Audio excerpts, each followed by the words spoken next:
speaking of rock stars and wrestling, when are you and Chris Jericho going to break bread? Oh, dude, I don't know. Gotta ask him. Would you say there's not a professional sort of rivalry, but both Canadian guys, wrestlers into music, and there was I guess a bit of a rivalry when you guys were younger. That's I guess existent to this date. I mean, you've said in past interviews, you'd love to work with him in some capacity. How about instead of maybe a wrestling match, you can have a rock-off, your band versus Fozzy, perhaps? Because my band would fucking kill Fozzy, that's why. I would never do anything. No, all seriousness aside, I would never do that. I don't play music to compete with anybody. I'm into hardcore, into punk rock. I grew up with that. Some of my friends died in clubs, fighting, playing, getting beaten by the police. I take music extremely seriously. I would never insult another musician or even do a bullshit story like that, like Battle of the Bands kind of thing. Like, I could give a fuck. I wish Chris Jericho and his band all the success in the world. I think he deserves it. If he gets it, that's awesome.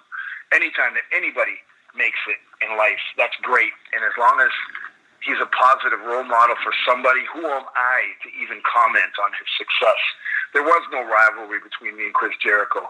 This is what I don't understand about his comments.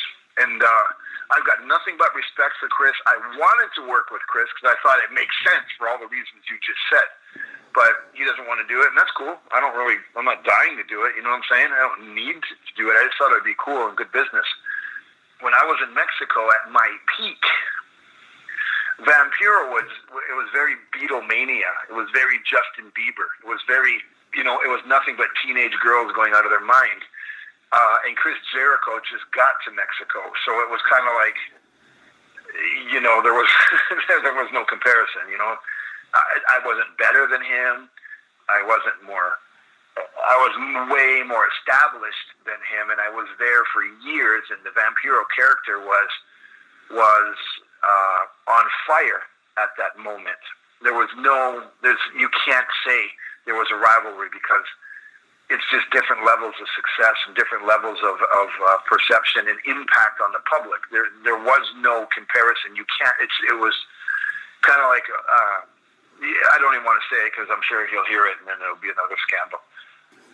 So there was no jealousy or animosity on my part. I was playing in bands down there, and he would come to my apartment and say, like, "Why are you playing in a band? Your job is pro wrestling." And I was like, "Dude, fuck that. I'm a musician before a wrestler." Well, what can I tell you? I wonder where he got that idea from. So I wish Chris Jericho the best of success. I think he's phenomenal. I think that anybody who's coming up in the wrestling industry today should use him as a template to understand that you need to have more than one stream of income to reach that level of success. But as far as a comparison or any bad feelings on my part, I can't stress to you how much it means absolutely nothing to me. I don't give a shit. I don't lose sleep over it. I don't think about it. I don't give a fuck.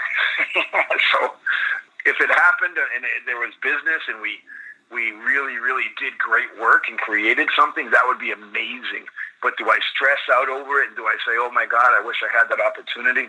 Obviously not. It doesn't mean that much to me. It's not an insult to Chris at all. I just want to be real clear that I don't sit here and bang my head on the wall hoping I can get that opportunity. I don't give a fuck is basically what I'm trying to say.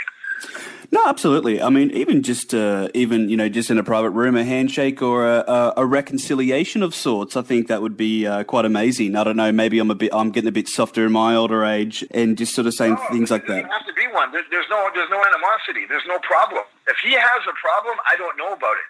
I even went out of my way to apologize, and I don't even know what the fuck I'm apologizing for. I'm like, yo, if there's something that I did or said 30 years ago that you're still upset about, holy shit, I don't know what that could be, but, I'm sorry. And he said in his book or something that I'm a dick. I said, okay, well, whatever it is that I did that upset you that much, I don't know, I don't remember, I don't think I did it on purpose, because I'm not that kind of guy, but whatever it is, holy shit, man, I'm fucking sorry, dude. You know what I mean? Move on. Let it go. So, again, I wish him the best. I've got nothing bad to say. I don't know what the problem is, and I don't really care. But I did apologize, and I'll apologize again. If this ever gets back to him, I'm still sorry for whatever the fuck it is, but I don't know what it is. But I mean, come on, dude, you're a multimillionaire, you're extremely successful. Do you really give a shit about a fat old man like me? You know what I'm saying?